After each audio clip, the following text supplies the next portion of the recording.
السلام علیکم ورحمۃ اللہ وبرکاتہ۔ دل ہی تو ہے نہ سنگ و خشت، درد سے بھر نہ آئے کیوں، روئیں گے ہم ہزار بار، کوئی ہمیں ستائے کیوں۔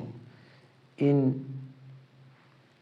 مصروں کے خالق مرزا اسد اللہ خان غالب، آج ہم اس کے بابت دوسرا لیکچر دے رہے ہیں۔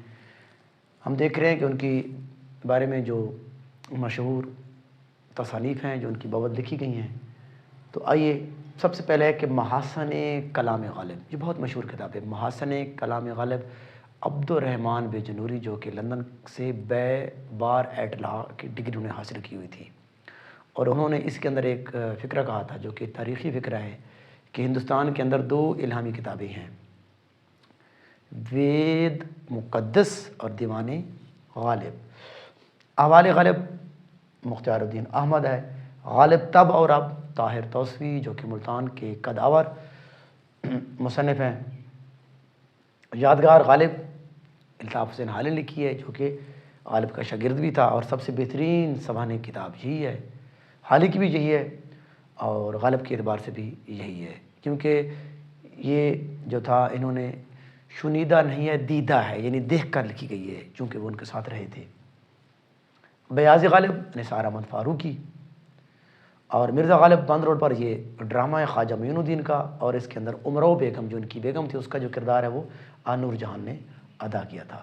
غالب ایک کو تنقیدی فکر آتا ہے، غالب کی کثر شعری کی جو بنیاد ہے وہ جدت طرازی ہے۔ یہ کس نے کہا تھا؟ آل احمد سرور نے۔